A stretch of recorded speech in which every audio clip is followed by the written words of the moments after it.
지난주 11조 봉투에 돈을 넣으면서 이런 생각 해보신 적 있나요? 이거 드리면 복 받는 건가? 아니면 그냥 의무인가?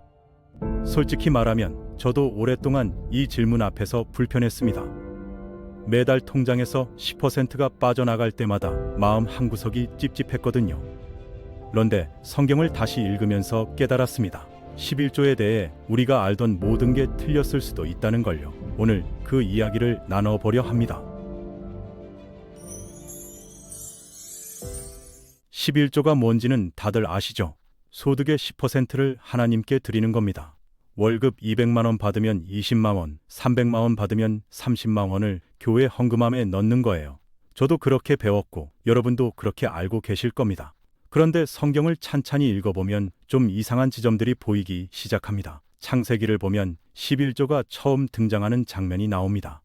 아브라함이 전쟁에서 이기고 돌아오는 길에 멜기세덱이라는 제사장을 만나요. 그리고 자기가 얻은 전리품의 10분의 1을 그에게 드립니다. 그 다음엔 야곱이 베델에서 꿈을 꾸고 나서 하나님께 11조를 서약하는 장면이 나오죠. 이 두 장면에서 11조의 의미는 명확합니다. 내 삶도, 내 재산도 내 능력으로 만든 게 아닙니다. 이거예요. 내가 번 돈이지만 사실은 하나님이 주신 거라는 고백이죠. 11조는 그 고백의 증거입니다. 하나님이 내 삶의 주인이시라는 걸 인정하는 표시인 거예요. 여기까지는 좋습니다. 아름답기까지 하죠. 그런데 여기서 질문이 하나 생깁니다. 그럼 이 11조를 누가 받아야 하나요? 그리고 받은 사람은 이걸 어떻게 써야 하나요? 하나님은 돈이 필요하신 분이 아닙니다. 이 말이 처음엔 좀 충격적으로 들릴 수도 있어요. 하지만 생각해 보세요. 하나님은 영이신 분입니다. 먹을 것도 필요 없고 입을 옷도 필요 없고 살 집도 필요 없는 분이에요. 우리가 아무리 많은 11조를 드린다 해도 그분께 필요한 게 없습니다. 그럼 11조는 누구를 위한 걸까요? 바로 사람입니다. 하나님의 뜻과 정신을 이 땅에서 구현하기 위해 사람들에게 필요한 거예요. 11조가 필요한 건 하나님이 아니라 사람입니다. 민수기 18장을 보면 이 원리가 분명하게 나옵니다. 사람들이 회막에서 하나님께 제사를 드릴 때 제사장에게 제물을 바칩니다. 제사장은 그 제물 중 일부는 하나님께 드리고 나머지로 자기 생계를 유지했어요. 제사장과 레위 사람들은 땅을 유업으로 받지 못했거든요. 다른 지파 사람들처럼 농사를 지을 수가 없었습니다. 왜 땅을 못 받았을까요? 그들은 오로지 하나님의 일에 헌신한 사람들이었기 때문입니다. 하나님을 섬기고 하나님을 예배하고 하나님의 뜻을 백성들에게 가르치는 일에 자기 인생을 바친 사람들이에요. 바로 이런 사람들을 위해서 11조가 사용되는 겁니다. 여기서 중요한 걸 짚고 넘어가야 합니다. 오늘날 한국 교회 목회자들은 구약의 제사장이 아닙니다. 가끔 자기를 제사장이라고 착각하시는 분들이 계신데 이건 큰 오해예요. 우리가 드리는 예배는 구약의 제사가 아니거든요. 그럼 오늘날 11조는 누구를 위한 걸까요? 하나님께 헌신하는 사람들을 위한 겁니다. 그런데 여기서 헌신이란 게 뭔가요? 목사, 전도사만 헌신하는 사람인가요? 아닙니다. 하나님이 중요하게 여기시는 가치를 공공 영역에서 구현하려는 모든 사람이 헌신하는 사람입니다. 정의를 세우려는 사람, 자비를 실천하는 사람, 신실하게 살아가는 사람, 하나님을 사랑하는 마음으로 이웃을 섬기는 사람들이요. 이런 분들이 바로 오늘날 하나님께 헌신한 사람들입니다. 11조는 이런 분들을 위해 사용되어야 합니다. 그런데 솔직하게 물어봅시다. 우리 교회의 11조가 정말 이런 데 쓰이고 있나요? 건물 짓는데, 대형 행사 치르는데, 화려한 무대 만드는 데만 쓰이고 있지는 않나요? 11조 봉투를 넣을 때마다 이런 질문이 마음속에서 떠오른다면 그건 당신의 신앙이 건강하다는 증거입니다. 하나님은 11조가 필요 없으십니다. 필요한 건 사람이에요. 그리고 그 사람이 11조를 통해 하나님의 가치를 세우는 데 쓸 때 비로소 11조는 의미를 갖습니다. 당신의 11조가 누구를 살리고 있나요? 이제 더 충격적인 이야기를 해볼까 합니다. 신명기 14장을 읽다가 저는 정말 깜짝 놀랐거든요. 11조에 대한 제 모든 상식이 무너지는 순간이었습니다. 신명기 14장 22절부터 27절까지 읽어보면 이런 내용이 나옵니다. 해마다 밭에서 거둔 소출의 11조를 들이되 곡식과 포도주와 기름 그리고 처음 난 소와 양의 새끼를 가지고 하나님이 택하신 곳으로 가라고 합니다. 여기까진 우리가 아는 11조랑 비슷하죠. 그런데 다음 문장이 문제입니다. 주님 앞에서 먹어야 합니다. 뭐라고요? 먹으라고요? 11조를 하나님께 드리는 게 아니라 내가 먹으라고요? 처음 이 구절 읽었을 때 성경책을 2번 확인했습니다. 오타인가 싶었어요. 더 재밌는 건 그 다음입니다. 만약 성전까지 가는 거리가 너무 멀면 어떻게 하라고 했을까요? 곡식이나 포도주를 들고 가다가 상할 수 있잖아요. 소나 양을 끌고 가다가 문제가 생길 수도 있고요. 그러면 그걸 돈으로 바꿔서 가지고 가래요. 그리고 그 돈으로 뭘 하냐면 마음에 드는 걸 사 먹으래요. 소든지 양이든지 포도주든지 먹고 싶은 것을 사서 온 가족이 하나님 앞에서 즐겁게 먹으라는 겁니다. 음식을 나누며 함께 기뻐하라는 거예요. 이게 11조입니다. 한국 교회에서 11조 하는 모습이랑 완전히 다르죠. 우린 봉투에 돈 넣어서 헌금함에 조용히 넣잖아요. 경건하게, 숙연하게, 때로는 무겁게 드립니다. 그런데 성경은 뭐래요? 가서 파티하래요. 먹고 마시며 즐기래요. 왜 이렇게 하라고 했을까요? 성경은 이유를 분명히 말합니다. 이렇게 함으로써 하나님을 공경하는 것을 배우게 됩니다. 하나님을 공경한다는 게 뭘까요? 떨면서 무서워하는 게 공경인가요? 아닙니다. 하나님이 베풀어 주신 선물들 앞에서 기뻐하고 즐거워하는 게 공경입니다. 내가 이렇게 잘 먹고 잘 살 수 있는 건 하나님 덕분이라는 걸 온 가족이 함께 느끼는 거예요. 그게 11조의 본래 정신입니다. 생각해 보세요. 1년 동안 열심히 농사지었습니다. 하나님이 비도 주시고 햇빛도 주셔서 곡식이 잘 자랐어요. 포도도 주렁주렁 열렸고 올리브에서 기름도 짰습니다. 소와 양도 새끼를 낳았죠. 그럼 이제 그걸 들고 예루살렘 성전으로 갑니다. 거기서 뭘 하냐면 온 가족이 둘러앉아서 하나님께 감사하며 잔치를 벌이는 겁니다. 하나님, 올해도 이렇게 풍성하게 해주셔서 감사합니다. 우리 가족이 이렇게 건강하게 해주셔서 감사합니다. 이러면서 기쁘게 먹고 마시는 거예요. 이게 축제 11조입니다. 11조가 의무가 아니라 축제인 거예요. 억지로 떼어내는 게 아니라 기쁘게 나누는 겁니다. 하나님 앞에서 행복해하는 게 신앙의 본질이라는 걸 배우는 거죠. 그런데 신명기는 여기서 끝나지 않습니다. 14장 27절에 이런 말이 나와요. 그러나 성 안에서 함께 사는 레위 사람들은 유산도 없고 차지할 땅도 없는 사람들이니 그들을 잊지 마십시오. 축제를 벌이되 혼자만 즐기지 말라는 겁니다. 이 축제를 가능하게 해준 사람들, 하나님께 헌신한 레위 사람들을 기억하라는 거예요. 그들을 위해 11조의 일부를 떼어주라고 합니다. 이게 얼마나 아름다운 정신입니까? 그냥 먹고 마시는 게 아니에요. 하나님을 기쁘게 하고 가족이 함께 즐거워하고 동시에 어려운 사람들을 배려하는 축제입니다. 11조가 이렇게 따뜻한 거였어요. 지금 우리 교회는 어떤가요? 11조 드릴 때 기쁨이 있나요? 가족과 함께 하나님께 감사하며 즐거워하는 시간이 있나요? 아니면 그냥 의무적으로 습관적으로 봉투만 넣고 있진 않나요? 11조는 축제입니다. 하나님이 주신 풍성함을 온 가족이 함께 누리고 그 기쁨을 어려운 이웃과 나누는 축제요. 당신의 11조에 기쁨이 있나요? 11조에 이런 아름다운 정신이 있는데 왜 예수님은 11조 때문에 화를 내셨을까요? 이게 세 번째 충격입니다. 아모스 선지자 시대로 가보겠습니다. 당시 이스라엘 사람들은 11조를 열심히 했습니다. 아침마다 희생제물을 바쳤고 3일마다 11조를 드렸어요. 겉으로 보기엔 정말 신앙심 깊은 사람들 같았죠. 그런데 하나님은 아모스 4장 1절부터 5절에서 뭐라고 하십니까? 너희는 베델로 가서 죄를 지어라. 길갈로 가서 더욱 죄를 지어라. 아침마다 희생제물을 바치고 3일마다 11조를 바쳐봐라. 그게 다 죄다. 충격적이죠? 11조를 드리는데 그게 죄라고 하십니다. 어떻게 11조가 죄가 될 수 있을까요? 그들은 분명히 11조를 했는데 말입니다. 문제는 11조의 정신을 완전히 잃어버렸다는 겁니다. 11조는 열심히 하면서 정작 중요한 걸 다 버렸어요. 가난한 사람들을 짓밟고 약자들을 착취하고 불의한 방법으로 돈을 벌면서도 11조만 잘하면 된다고 생각했습니다. 하나님은 이어서 말씀하십니다. 내가 너희 모든 성읍에서 먹을 것을 없게 하겠다. 그런데도 너희는 나에게 돌아오지 않았다. 11조로 하나님을 속일 수 있다고 생각한 거예요.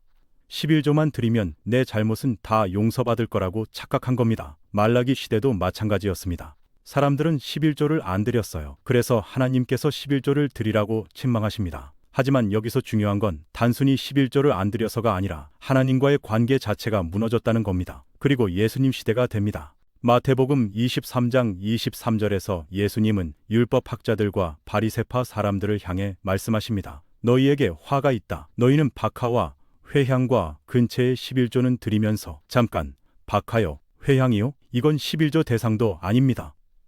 우리가 앞에서 봤듯이 11조는 곡식과 기름과 포도주였잖아요. 그런데 이 사람들은 뭘 했냐면 텃밭에서 키운 허브까지 11조로 드렸어요.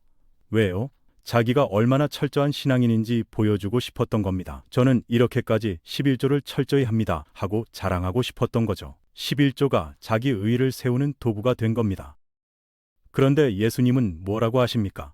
정의와 자비와 신의 같은 율법의 더 중요한 요소들은 버렸다. 11조는 열심히 하는데 정작 11조의 정신은 다 잃어버렸다는 겁니다. 정의가 뭡니까? 사람들과 올바른 관계를 맺는 겁니다. 다른 사람을 착취하지 않고 각 사람에게 마땅한 몫을 주는 거예요. 자비는 뭡니까? 다른 사람의 처지를 살피는 겁니다. 요청하지 않아도 말하지 않아도 그 사람이 무엇을 필요로 하는지 헤아리는 마음이죠. 지미는 뭡니까? 서로에게 진실한 태도를 갖는 겁니다. 거짓말하지 않고 약속을 지키고 신뢰할 수 있는 사람이 되는 거예요. 이런 것들 없이 11조만 한다. 그건 11조가 아닙니다. 하나님을 속이는 거고 자기 자신을 속이는 겁니다. 11조가 내 양심을 가려주는 면죄부가 되어버린 거예요. 누가복음 11장 42절에서는 더 직접적으로 말씀하십니다. 너희 바리새파 사람들에게 화가 있다. 너희는 박하와 운양과 온갖 채소의 11조는 드리면서 정의와 하나님께 대한 사랑은 버린다. 하나님께 대한 사랑이요. 11조를 열심히 하는데 하나님 사랑은 없다고요? 네, 그렇습니다. 하나님을 사랑한다는 건 하나님이 사랑하시는 것을 우리도 사랑하는 겁니다. 하나님은 누구를 사랑하십니까? 가난한 사람, 억눌린 사람, 눈물 흘리는 사람을 사랑하십니다. 그런데 우리가 그 사람들을 외면하면서 11조만 열심히 한다? 그건 하나님 사랑이 아닙니다.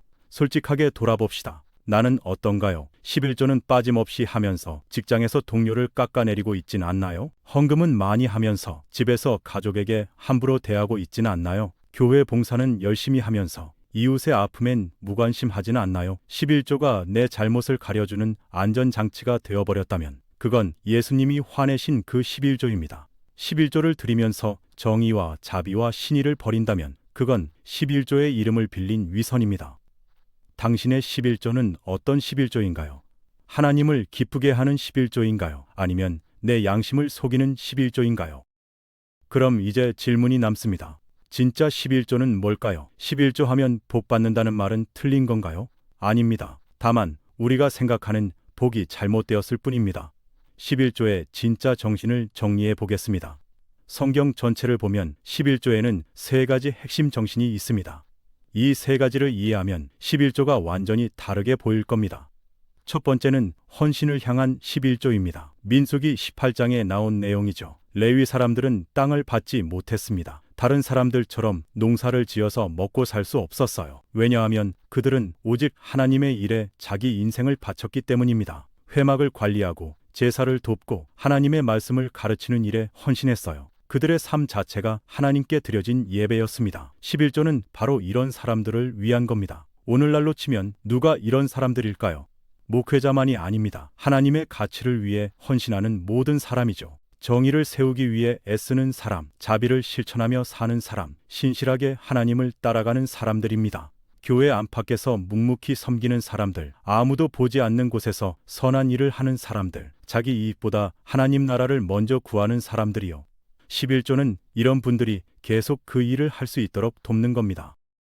두 번째는 축제를 향한 11조입니다. 신명기 14장에서 봤죠. 11조를 가지고 가서 온 가족이 하나님 앞에서 즐겁게 먹으라고 했습니다. 이게 얼마나 중요한지 아십니까? 하나님을 공경한다는 게 두렵고 무서운 게 아니에요. 하나님이 베푸신 선물 앞에서 기쁘고 행복해하는 게 공경입니다. 하나님은 우리가 억지로 의무감으로 드리는 걸 원하지 않으세요. 기쁨으로 드리길 원하십니다. 1년 동안 하나님이 두신 복을 돌아보면서 온 가족이 둘러앉아 감사하며 먹고 마시는 시간이 바로 11조의 본질입니다. 하나님, 우리가 이렇게 풍성하게 살 수 있는 건 다 주님 덕분입니다. 이렇게 고백하며 즐거워하는 거예요. 그리고 그 기쁨 속에서 레위 사람들을 기억하라고 했습니다. 혼자만 즐기지 말고 이 축제를 가능하게 해준 사람들을 챙기라는 거죠. 배려 깊은 축제, 나눔이 있는 기쁨, 이게 11조 정신입니다. 세 번째는 돌봄을 향한 11조입니다. 신명기 14장 28절에서 29절을 보면 3년마다 한 번씩은 11조를 성 안에 저장해 두라고 합니다. 그리고 누구를 위해서냐면 레위 사람과 떠돌이와 고아와 과부를 위해서입니다. 떠도이는 오늘날로 치면 난민입니다. 경제적이든 정치적이든 자기 땅을 떠나 남의 땅에서 살게 된 사람들이에요. 이들은 권리가 없습니다. 법적 보호를 받지 못하죠. 그러니 가장 취약할 수밖에 없어요. 고아와 과부도 마찬가지입니다. 당시 사회에서 경제적으로 가장 약한 사람들이었죠. 11조는 바로 이런 사람들을 돌보기 위한 겁니다. 성 안에 사는 모든 사람이 배불리 먹을 수 있도록 하는 게 11조의 핵심입니다. 우리 사회에도 이런 사람들이 있지 않습니까? 일용직 노동자, 비정규직 직원, 한부모 가정, 장애인, 노숙인, 탈북민들이요. 11조는 이런 분들이 인간답게 살 수 있도록 돕는 데 쓰여야 합니다. 이 세 가지가 11조의 진짜 정신입니다. 헌신하는 사람을 돕고 축제처럼 기쁘게 드리고 어려운 이웃을 돌보는 것이요. 이게 하나님이 원하시는 11조입니다. 그럼 복은 뭘까요? 11조 하면 복 받는다는 말이 맞긴 맞는데 그 복이 우리가 생각하는 물질적 축복만은 아니라는 겁니다. 진짜 복은 이겁니다. 정의로운 사람이 되는 복입니다. 다른 사람을 착취하지 않고 올바르게 사는 사람이 되는 거예요. 자비로운 사람이 되는 복입니다. 남의 아픔을 내 아픔으로 느끼고 먼저 손 내밀 수 있는 사람이 되는 거죠. 신실한 사람이 되는 복입니다. 하나님 앞에서도 사람 앞에서도 떳떳하게 살 수 있는 사람이 되는 겁니다. 하나님을 진정으로 사랑하는 사람이 되는 복입니다. 하나님이 사랑하시는 것을 나도 사랑하게 되는 거예요. 이게 진짜 복입니다. 11조를 드릴 때 이런 복을 구한다면 하나님은 반드시 응답하실 겁니다. 왜냐하면 그게 하나님이 우리에게 원하시는 바로 그것이기 때문입니다. 11조는 거래가 아닙니다. 이만큼 드릴 테니 저만큼 주세요 하는 게 아니에요. 11조는 고백입니다. 하나님, 제 삶의 주인은 당신이십니다. 당신의 가치대로 살고 싶습니다. 당신이 사랑하시는 사람들을 저도 사랑하겠습니다. 이런 고백이죠. 이렇게 11조를 드릴 때 당신은 변화됩니다. 돈이 더 많아지는 게 아니라 사람이 달라지는 겁니다. 그게 진짜 복입니다. 당신의 11조가 당신을 어떤 사람으로 만들고 있나요? 다음 주 11조 봉투를 들 때 이제 당신은 다른 질문을 하게 될 겁니다. 이게 복을 사는 돈인가? 대신 이게 누구를 살리는가를 물을 거예요. 그 질문의 차이가 당신 신앙을 완전히 바꿔놓을 겁니다. 11조는 하나님과의 거래가 아니라 고백입니다. 당신 삶의 주인이 누구인지, 당신이 진짜 사랑하는 게 무엇인지 보여주는 고백이죠. 그 고백이 진실할 때 당신은 이미 복을 받은 사람입니다.